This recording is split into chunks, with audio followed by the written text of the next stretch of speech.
doesn't have to be complicated. I'm Colin Plume, the CEO of Noble Gold Investments, and I want to take the time to show you how investing in a gold IRA can help you hedge your bets against inflation and other economic concerns on the horizon. Visit Noble Gold Investments and get our free gold investment guide on buying gold the right way. And make sure you're investing with the right company. Visit noblegoldinvestments.com. Good morning. I'm still reporting on the economy. Please don't forget to like this report and hit that subscribe button below. It's such good news that I found the missing 10 installments of the early still reports. Why? Because this is actually the report which was picked up on by the History Channel and still runs today over and over again in their regular rotation of best shows they've ever produced. This report was put up on YouTube on January 1st, 2010. Don't forget that subscribe button.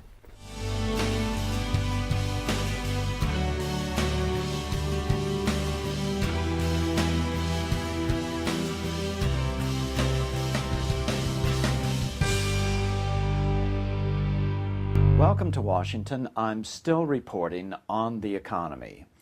In our last report, we looked at whether reducing national spending was the cure for reducing the national debt.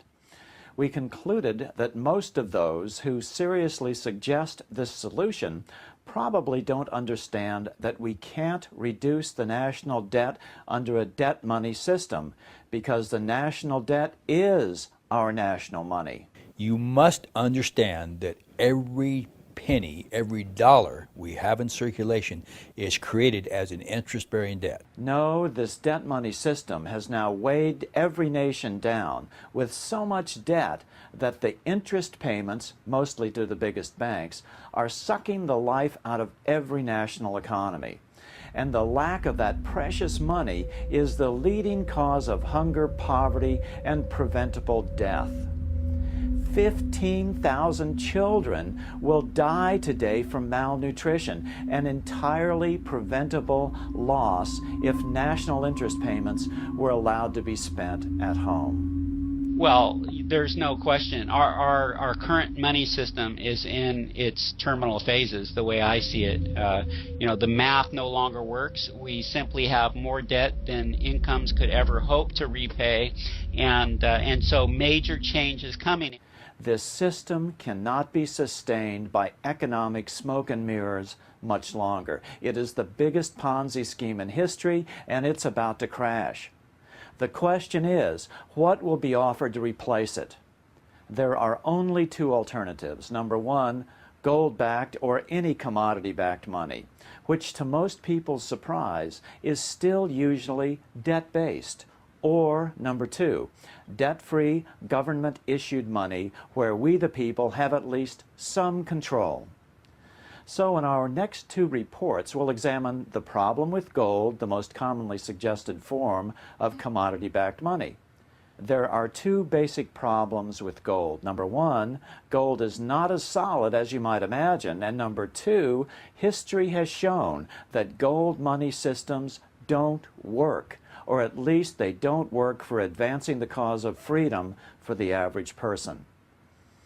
In this report, we'll look at just how solid gold is. In our next report, we'll look at the effectiveness of gold money systems throughout history. Contrary to popular myth, gold is not always good as gold. Unfortunately, gold is not impossible to counterfeit. A few weeks ago, the gold world was rocked by rumors that thousands of gold bars sold on the world market had tungsten cores.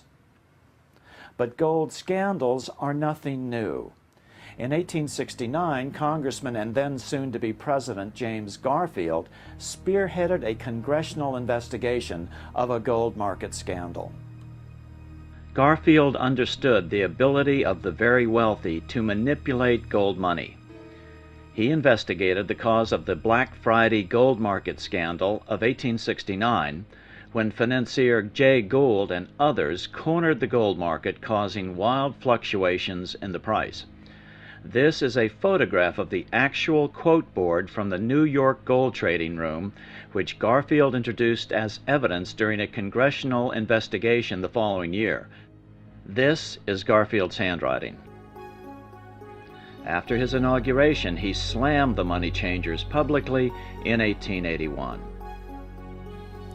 Whoever controls the volume of money in any country is absolute master of all industry and commerce. And when you realize that the entire system is very easily controlled, one way or another, by a few powerful men at the top, you will not have to be told how periods of inflation and depression originate. Garfield understood, perhaps only coincidentally, however, within a few weeks of making this statement on July 2nd, 1881, President Garfield was assassinated. Garfield understood that a gold money system is still very easy to control at the top. He also understood that it doesn't matter what backs the money. All that matters is who controls its quantity. The United States was on the gold money system at that time and had been since the assassination of Abraham Lincoln 15 years earlier. What was the result? What always happens when the biggest bankers control the quantity of gold, a deep depression. After Garfield's assassination, the depression deepened, leaving the unemployed to face poverty and starvation. Produce was left to rot in the fields. The country was facing poverty amidst plenty because there was insufficient money in circulation to keep the wheels of trade turning. The country sorely needed the sort of liquidity urged by Lincoln and the Greenbackers, but the bankers insisted that allowing the government to print its own money would be dangerously inflationary. That was their argument, but critics called it humbuggery. And it's happened since then. We were on the gold-backed system during the Great Depression of the 1930s. That didn't help us much. I first reported on the Fort Knox gold scandal in 1980 in an article published in the Loudoun Monitor during Ron Paul's first full term in Congress. At the end of World War II, the United States had over 700 million ounces of gold in Fort Knox, then thought to be about 70% of the world's supply. By 1959, gold reserves at Fort Knox had dwindled to less than 558 million ounces, and by 1971, 291 million ounces. Interestingly, 1959 was the year author Ian Fleming published the James Bond novel Goldfinger. Fleming was a highly placed operative in the British intelligence services during World War II. Who are you? James Bond.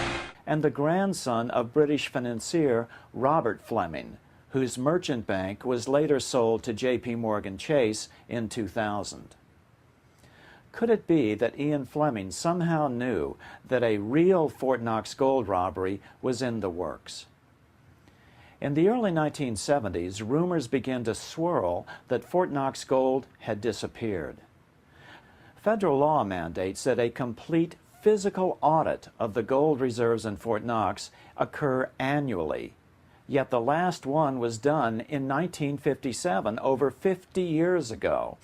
By 1974, sufficient media pressure had been brought to bear so that Mary Brooks, then director of the U.S. Mint, took 6 congressmen and 1 senator on a tour of Fort Knox with a few reporters. They were taken to one of the smallest vaults inside Fort Knox, not the famous Central Core Vault shown in this drawing by Lieutenant General John L. Ryan, the former Fort Knox commanding general. Visitors noticed that the gold in that small vault was strangely orange in color. This would be indicative of a high copper content and not the .995 pure gold known as good delivery gold. Another photo seems to support this theory. Here we see Representative Gene Snyder of Kentucky holding a U.S. postal scale as Representative John B. Conlon of Arizona places a gold bar on it. When you enhance the image, you can see that the scale shows the bar weighing in at 22 1/4 pounds. A normal bar of 0.995 gold would weigh 28.9 pounds, nearly 30% more. The Secretary of the Treasury tried to explain away this discrepancy by claiming that the scale was a common household scale and was defective. But the photo shows that it was an official postal scale, typically accurate to less than 1 ounce. So what does all this mean? Good as gold does not always mean good. Gold markets are and have always been riddled with fraud. To be absolutely sure that gold is not counterfeit, it has to be physically assayed. Can you imagine having to assay your money each time you want to make a transaction? In our next report, we'll look at how gold money systems have worked throughout history. I'm still reporting from Washington on this, the first day of 2010. Good afternoon.